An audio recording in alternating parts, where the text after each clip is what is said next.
सवाल सिर्फ हैदराबाद जाकर सीमित नहीं हो जाते। सवाल उत्तर प्रदेश के उन्नाव पर भी लागू होते हैं, क्योंकि 90% जलने के बाद भी बलात्कार पीड़िता जब मदद की गुहार लगाती है तो एक भी शख्स 1 किलोमीटर तक मदद नहीं करता है। एयरलिफ्ट कराकर बलात्कार पीड़िता को दिल्ली लाया गया है सफदरजंग अस्पताल में।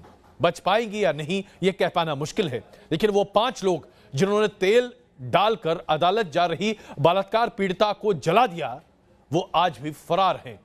बेल पर बाहर निकले थे, आज फरार हैं। ऐसे में सवाल यह उठता है कि अगर हैदराबाद का एनकाउंटर सही है तो फिर उत्तर प्रदेश, जहां पर अब तक 1200 से ज्यादा एनकाउंटर हो चुके हैं, वहां 5 और एनकाउंटर क्यों नहीं होता?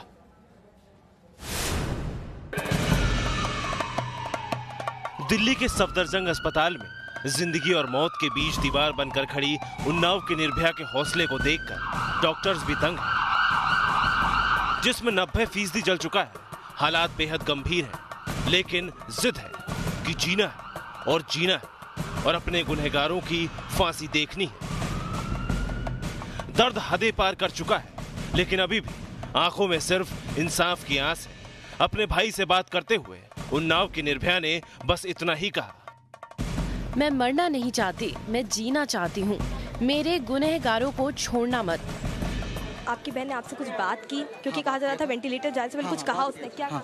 उसने ये बात कहा था कि भैया हमको मरने मत देना। हमने कहा आपको मरने नहीं दिया जाएगा। अगर मर गया तो समझो खेल खत्म हो गया। अगर मरना होता तो कल को मर गया होता, लेकिन भगवान ने बचा दिया है तो अब तुम जिंदा हो, तुम चिंता मत करो। तो फिर हम गले मिले और कहने लगे भैया ये बात बताओ, जो 5 मुलजिम थे वो पकड़े गए कि नहीं? हमने कहा बेटे मेरे नज़र के सामने पकड़े भी गए हैं और अंदर भी हुए। दिल्ली के सफदरजंग हॉस्पिटल में भर्ती उन्नाव रेप कांड की पीड़िता की हालत अभी भी नाजुक बनी हुई है। हालांकि इलाज के दौरान पीड़िता अपने परिवार के लोगों से बार बार एक ही बात कह रही है कि उसे इस हाल में पहुंचाने वाले गुनाहगारों को सख्त से सख्त सजा मिलनी चाहिए।